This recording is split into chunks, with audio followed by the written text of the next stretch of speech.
अस्सलाम वालेकुम। आज हम देखेंगे Bernoulli's equation and assumptions used in Bernoulli's equation. Bernoulli's equation क्या होती है और उसमें कौन कौन सी असम्पशंस इस्तेमाल होती हैं और उन असम्पशंस का क्या मतलब होता है, ये आज हम इस वीडियो में देखेंगे। तो बर्नौलीज इक्वेशन को फाइनली इस फॉर्म में लिखा जाता है। यहाँ पे आप देख सकते हैं कि तीन टर्म्स लिखी हुई हैं और इन तीन टर्म्स का जो है वो सम कांस्टेंट लिखा हुआ है। बर्नौलीज इक्वेशन में जो पहली टर्म है इसको कहते हैं प्रेशर एनर्जी या फिर pressure energy per unit volume. दूसरी टर्म को हम कहते हैं kinetic energy per unit volume और तीसरी टर्म को हम कहते हैं पोटेंशियल एनर्जी या फिर gravitational potential energy per unit volume. Bernoulli's equation के मुताबिक जब एक आइडियल फ्लूइड किसी पाइप के अलोंग मूव करता है तो उस फ्लूइड में जो स्ट्रीम लाइंस हैं, हर स्ट्रीम लाइन के अलोंग जितने भी पॉइंट्स हैं उन सारे पॉइंट्स पे इन तीनों एनर्जीज का जो सम है वो कांस्टेंट रहेगा। इसको हम एक एग्जांपल से देखते हैं ताकि ये सही से समझ आ सके।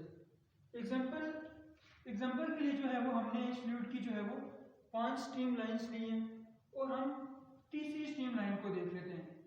तीसरी स्ट्रीम लाइन यानी कि ये वाली जो स्ट्रीम लाइन जा रही है इसमें हमने 3 पॉइंट्स कंसीडर किए हैं, पॉइंट 1, 2 एंड 3। पॉइंट 1 के हम देखें तो अगर पॉइंट 1 पे इन तीनों एनर्जीज का जो सम आ रहा है ये बराबर है पॉइंट 2 पे जो इन तीनों एनर्जीज का सम है ये बराबर है पॉइंट 3 पे इन तीनों एनर्जीज के सम के। इसी तरह से इस स्ट्रीम लाइन के अलोंग जितने भी पॉइंट्स हैं इन सारे पॉइंट्स पे जो इन तीनों एनर्जीज का जो सम होगा वो बराबर होगा। इसको कहते हैं बर्नौलीज इक्वेशन। बर्नौलीज इक्वेशन हमें प्रेशर, वेलोसिटी और हाइट के दरमियान रिलेशनशिप को बताती है। इस बात को हम जो है वो एक एग्जांपल से समझ लेते हैं। मिसाल के तौर पर ये एक पाइप है और इसके अंदर से जो है वो एक आइडियल फ्लूइड गुजर रहा है। यहाँ पे हमने इस फ्लूइड की 4 स्ट्रीम लाइंस कंसीडर की हुई हैं, stream line 1, stream line 2, stream line 3, stream line 4। और स्ट्रीम लाइन 2 पे हमने जो है वो 2 पॉइंट्स कंसीडर किए हुए हैं। पॉइंट 1 का जो डेटम से डिस्टेंस है वो 2 मीटर है और पॉइंट 2 का जो डेटम से डिस्टेंस है वो भी 2 मीटर है। डेटम बेसिकली कैसे रेफरेंस को कहते हैं जिसके रिस्पेक्ट से हाइट को मेजर किया जाता है। यानी कि डेटम से मुराद जहाँ पे आप जमीन को ले सकते हैं और इस जमीन के ऊपर जो है वो हमने एक पाइप इंस्टॉल किया। इस तरह से आप इस चीज को समझ सकते हैं। और पॉइंट 1 की और पॉइंट 2 की दोनों की हाइट को हमने 2 मीटर यानी कि सेम लिया हुआ डेटम से, क्योंकि इन दोनों का डेटम से डिस्टेंस लगभग सेम ही था इसलिए हमने दोनों को 2 मीटर ले लिए, सेम हाइट कंसीडर कर लिए। पॉइंट 1 के लिए अगर हम बर्नौलीज इक्वेशन को लिखें तो P1 प्लस रो V1 का square divided by 2 plus rho G H1 equal to 2 metre equal to P2 plus rho V2 का square divided by 2 plus rho G H2। Rho और G दोनों constant है तो potential energy वाली ये term cancel हो जाएगी। पीछे रहा हमारे पास P1 pressure energy per unit volume plus rho V1 square divided by 2 which is kinetic energy per unit volume at point 1 equal to P2 जो कि प्रेशर एनर्जी है पर यूनिट वॉल्यूम पॉइंट 2 पे plus rho V2 square by 2 which is kinetic energy per unit volume at point 2। Equation of continuity के मुताबिक इस ideal fluid का जो वॉल्यूमेट्रिक फ्लो रेट होगा वो हर पॉइंट पे सेम रहेगा, वो हर पॉइंट पे कांस्टेंट होगा। वॉल्यूमेट्रिक फ्लो रेट क्या होता है कि कितने मीटर क्यूब फ्लूइड का 1 सेकंड में फ्लो कर रहा है, इसको हम कहते हैं volumetric flow rate.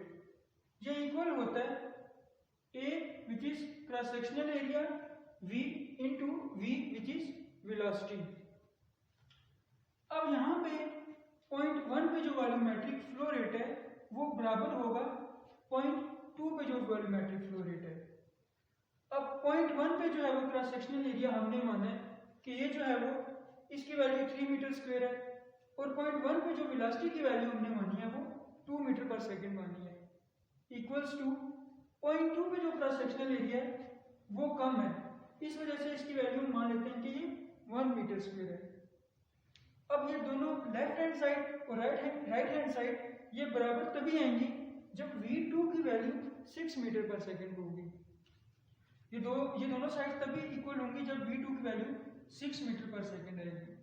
This means के इक्वेशन ऑफ कंटिन्यूटी से हमें ये पता लगा कि जहां पर एरिया ज़्यादा होगा वहां पर वेलोसिटी की वैल्यू कम होगी। अब पॉइंट 2 पर जो है वो क्रॉस सेक्शनल एरिया कम है, इसीलिए यहाँ पर वेलोसिटी की वैल्यू ज़्यादा है। अब इन वैल्यूज को जो है हम बर्नौलीज इक्वेशन में पुट करते हैं। पॉइंट 1 के लिए P1 प्लस रो V1 का square divide by 2 equal to P2 plus rho V2 square divide by 2। ये बनता है P1 plus 2 rho equal to P2 plus 18 rho के। अब ये दोनों साइड्स तभी बराबर आएंगी जब P1 की वैल्यू ग्रेटर होगी P2 की वैल्यू से, तभी जो है वो लेफ्ट हैंड साइड और राइट हैंड साइड बराबर आएंगी। तो इससे हमें एक और बात पता लगी कि जहां पर वेलोसिटी की वैल्यू ज़्यादा होगी वहां पर प्रेशर की वैल्यू कम होगी। पॉइंट 2 पे वेलोसिटी की वैल्यू ज़्यादा है, इसका मतलब यह है कि पॉइंट 2 पे प्रेशर की वैल्यू कम है एज कंपेयर टू प्रेशर की जो वैल्यू पॉइंट 1 पे है। अब हम बात करते हैं कि कौन सी असम्पशंस इस्तेमाल की गई हैं बर्नौलीज इक्वेशन में। सबसे पहली असम्पशन ली गई है कि फ्लो को स्टेडी होना चाहिए, यानी कि स्टेडी फ्लो से मुराद ये है कि गिवन पॉइंट पे अगर फ्लूइड फ्लो करे तो गिवन पॉइंट पे फ्लूइड की कंडीशंस चेंज नहीं होंगी।